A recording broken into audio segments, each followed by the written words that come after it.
MrBeast has been under fire recently ever since the wider online community discovered that Ava Tyson, formerly known as Chris for MrBeast, likes to hang up drawings of little girls drawn by pedophiles around their home and look at shit porn. Red Bull gives you farts. And honestly, it gets way worse than that, with many people feeling, including myself, that MrBeast has yet to respond to his potential involvement in these situations appropriately. In the midst of the backlash that took place after the sudden change in public perception of MrBeast, 3 bad actors leached into the controversy, finding a platform to exact their revenge on MrBeast. That's right, today I'm going to talk about the big 3, Jake Weddle, Dogpack 404, and Rosanna Pansino. You see, each of these people have like their own villain origin story as to why they hate MrBeast, and I find them all to be pretty funny. So in the spirit of humor, let's start off with the comedian. Dancing like, baby Drizzy, baby Drizzy. We're back. We're so back.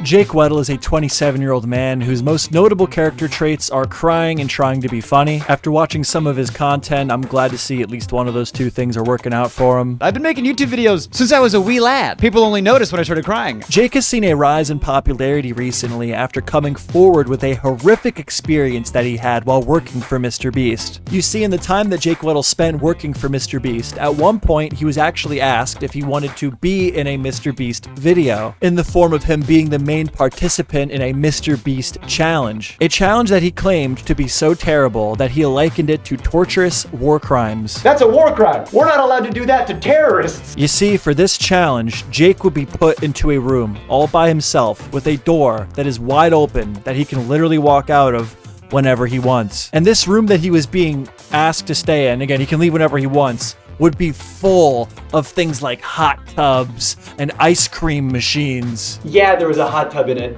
Yeah, there was an ice cream machine. The hot tub was a lukewarm tub at best. The challenge here, because remember, this is a challenge, not a vacation, would be that for the duration of 30 days, each day, one of these luxury items that Jake was being held with would be taken away from him until he was left with nothing except for the $10,000 he would be given for each day he was able to stay in the room, because remember, the door's wide open. He can literally leave whenever he wants. Jake was able to last in this room for 11 days, receiving $110,000 as an award, or as many would call this amount of money, about 2 years worth of their salary. Now, if you're not feeling bad for Jake yet, I don't really blame you. I don't know why you would. You see, I'm telling you this story, not Jake, where he's putting on a giant performance where he talks like this the whole time and looks away from the camera, and he's just so sad the whole time he's telling the story. I don't know.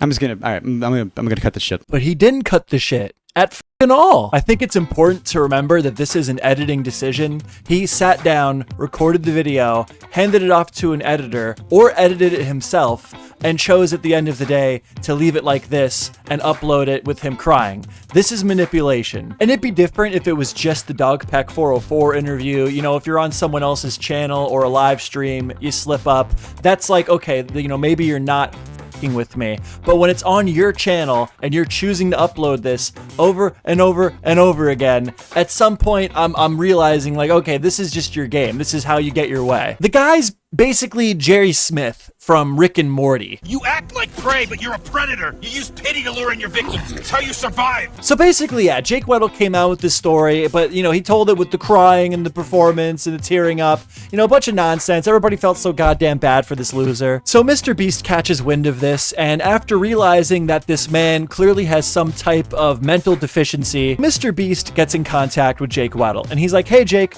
I'd like to give you the other $190,000 that you would have won if you would have won my challenge. And this puts Jake into a bit of a pickle. You see, Jake's whole brand at this point is being the MrBeast hater, the victim of MrBeast. Now, there's nothing Jake wants to be more than a victim. And if he gets this money from MrBeast, it's going to be really difficult for him to continue with the narrative of he's this victim of this evil, maniacal YouTuber. So if this ain't the snakiest shit you ever heard, he plays this game of mental gymnastics and somehow decides that if he only takes $50,000 from MrBeast, then he can still go around playing the victim and talking shit on the guy that just pulled him out of poverty potentially. And that's exactly what Jake did. Now, of course, when Jake comes back out and tells this part of the story, he does tell the story, but you know, he does this thing where he puts on a whole performance. Like, he knows that the story by itself is like insane to say in the perspective of somehow you're the victim.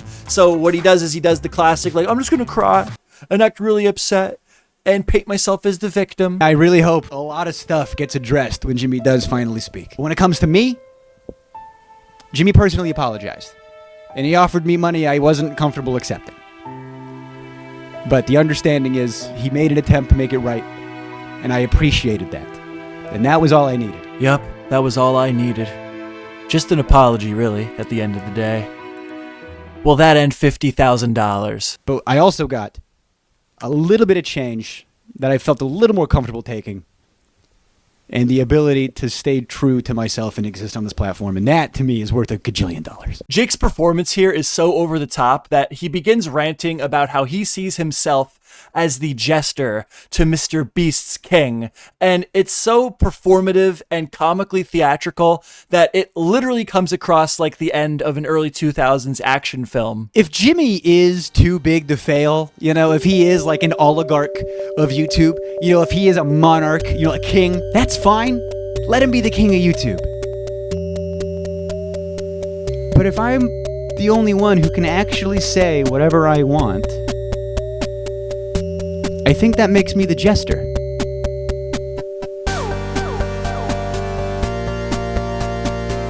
And a lot of people bought Jake's whole narrative of, listen, you don't understand. I needed that money. I would have died. There's nothing else I could do if I wouldn't have taken that money. I'm a man that had no other options. First off, why does everyone just act like getting a job is basically a freaking death sentence? It blows my mind that the people that watched that and sympathized with this guy are all probably driving like a half hour to work and dealing with some shitty manager that they hate. And this guy's just jerking off all day, going and trying to be a comedian, and he wants you to pay for it, and somehow you feel bad for him because he told you a story of how he could have potentially made $250,000, walked away with a little bit less than that, but he told it to you from the perspective of, well, I'm actually the victim, look at me cry. So then you feel bad for him. You are a victim of his Jerry Smith level manipulation tactics. And you might not agree with me there even, but just bear with me here for a second. So MrBeast, right? He's supposed to be this like really, really, really bad dude. His potential harm to people is so great that we have to deplatform him at all costs. That means that we are willing to sacrifice the millions of dollars that he does through his philanthropy channel or even his main channel every year. We're willing to sacrifice millions of dollars of aid to people every single year. Yet, one of the main people trying to feed us that narrative was willing to sacrifice the integrity of the whole thing and take $50,000 from the guy.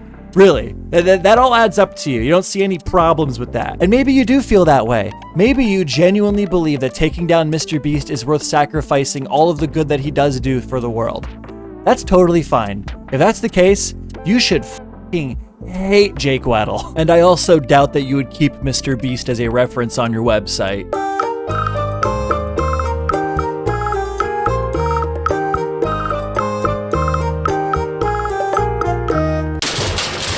Rosanna Pansino is a 39-year-old woman suffering from dwarfism, and much like Jake Weddle, her issues with MrBeast began after participating in one of his videos. And to be fair, I actually think that Rosanna had a reason to be upset. The issue is she took it way too far. You see, Rosanna took place in the $1 million MrBeast hide-and-go-seek challenge. Rosanna was so excited about how well she did playing hide-and-go-seek that she invited her friends and family to come over and watch the MrBeast video when it came out. This grown-ass woman invited all of her friends and family over over to watch her play hide and go seek, which admittedly is a lot less funny if you forget the fact that Rosanna is a very successful YouTuber in her own right. I guess she just hadn't had a win in a while. Like, if you're watching this video right now, you and me, we understand what it means to be in a MrBeast video and how big of a deal it is, but you can't forget that normal people have no clue. Like, picture this scene of a bunch of normies, 67-year-old parents,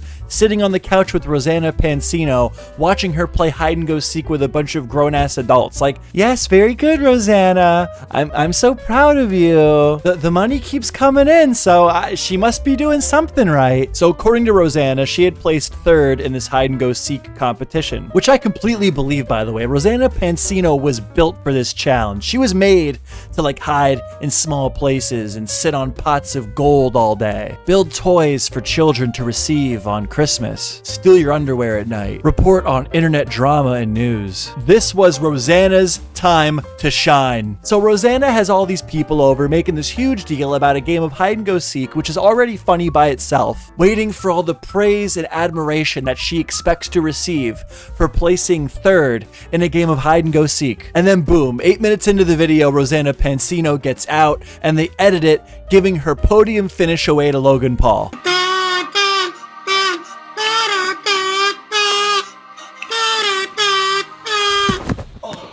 Bro, I literally felt my scrotum just ripping down the center. Again, this is all allegedly according to Rosanna, but I mean, look, like the guy started a company with Logan now. I completely believe this happened. So now, completely believing herself to have been humiliated in front of all of her friends and family that totally gave a shit to begin with, Rosanna began her crusade against MrBeast for daring to lie about her actually placing 3rd place in a game of hide and go seek. Like, don't get me wrong, I'd be pretty pissed too, but like, I'd get over it. I would probably make a video being like, yo, I actually placed 3rd and he lied. That's kind of fucked up. And then I'd move on with my life. This has become part of her brand. She is like the MrBeast hater. This is literally why she has interjected herself into every MrBeast drama since this happened. And again, I'm not a particular fan of MrBeast. I think he has a lot to answer for that he still hasn't done. If she wants to use her platform to put the heat on MrBeast, so be it. The problem is she's too close to the story at this point. She's let her hatred of MrBeast cloud her better judgment to the point where she was able to find it acceptable to post child pornography in the thumbnail of her YouTube video reacting to child pornography.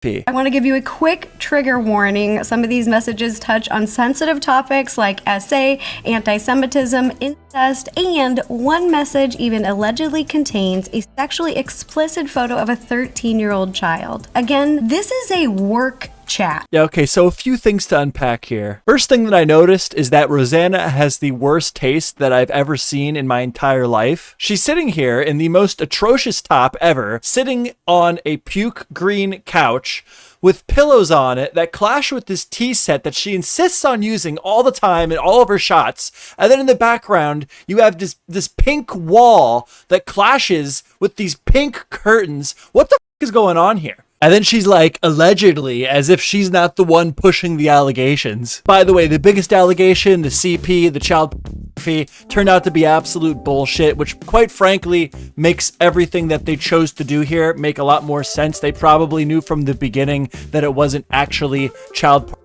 The photo that they were referring to of the 13-year-old that also appeared in the thumbnail was actually of an 18-year-old Ivanka Trump. It was taken from some magazine or some shit. Imagine the scenario where you get evidence that the biggest YouTuber in the world actually is involved with spreading child pornography, and your first instinct is to make a YouTube video reacting to the evidence. Rosanna has proven that she doesn't care about justice for justice's sake, or doing the right thing because it's the right thing to do. Rosanna cares about getting revenge on MrBeast for her own personal reasons, which, to be fair, I actually don't even give a shit about. If you want to take someone down just because you hate them, that is totally fine. I love a good hater. The problem is, you gotta hit them with legitimate criticism, and not just whatever your Walmart content cop spins up for you. And on that note, let's talk about dogpack. What we do here is go back.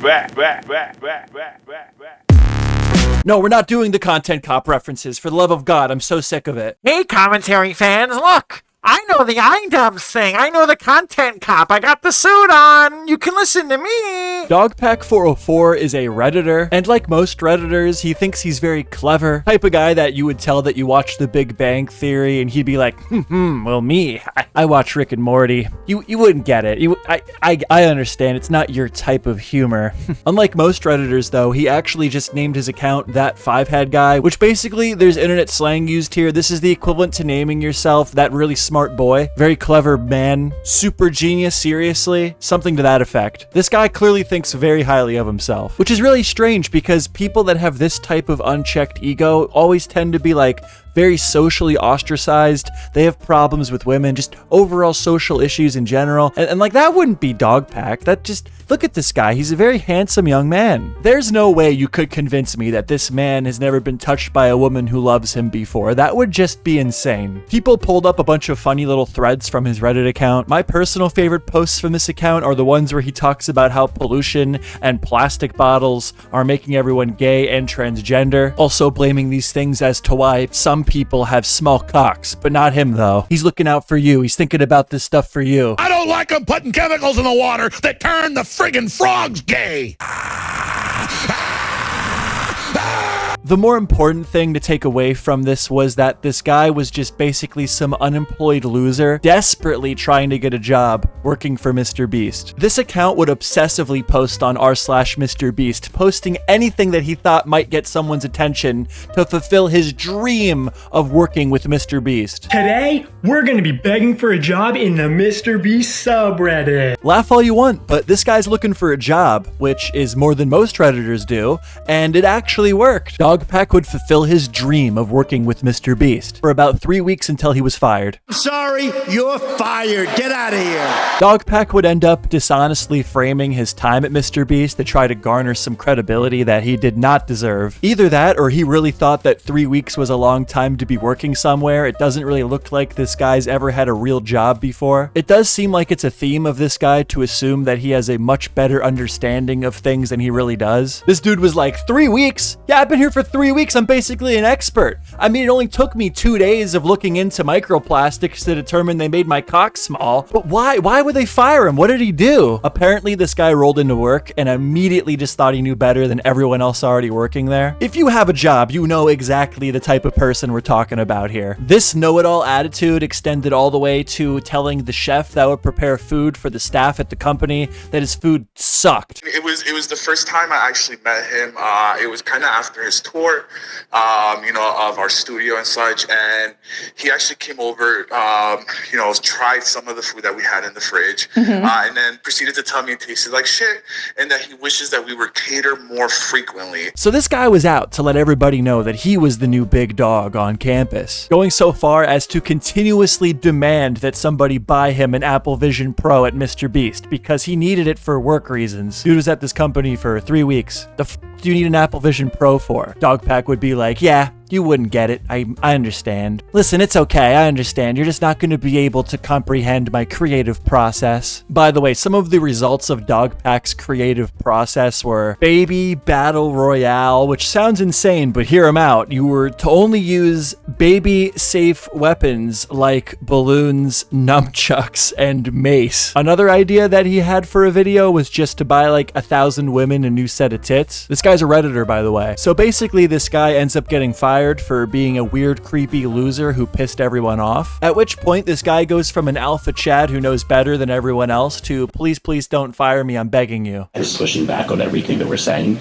Well, because you're trying to fire me, and I want to work at this company. I'm the CEO of this company. If I'm talking, don't interrupt me. And I am telling you this is what's happening, and you're telling me that I'm wrong with it. I am not wrong. I've made the decision. Here, we will take care of it. I appreciate that. Can I please have a second chance? If I'm getting paid, just let me come in and let me try to be coached. But if Cody changes his mind, and I've been trying to get to this point of working on MrBeast for a long time, I think there are other people at the company, if I were to switch departments, that would be very happy to have me. I don't care about the salary. It's not. Stop what happened, dude. So that's why Dogpack hates MrBeast. He's just a disgruntled ex-employee that clearly was not qualified to work within a professional environment. I almost feel bad for the guy that he blew his big break because he just wasn't well adjusted enough to acclimate into a team. And now he's further damaged his reputation by pumping out a bunch of slander about MrBeast that has almost all been proven to be complete bullshit. Even outside of the online nonsense, there's headlines with this guy's face on it about how he went after his ex-employer. This guy might have ruined his whole life over this. And not that the other people that we talked about here were innocent by any means, but he was completely willing to drag them further down with him when he had nothing to offer the situation. He earned his platform through manipulating and deceiving people, and I'm very confident that he did the same thing with Rosanna Pansino and Jake Weddle to further his own goal of getting revenge on MrBeast. So at the end of the day, I guess all there really is to learn from all this is stay off Reddit and don't talk to people who use it. Thanks for watching.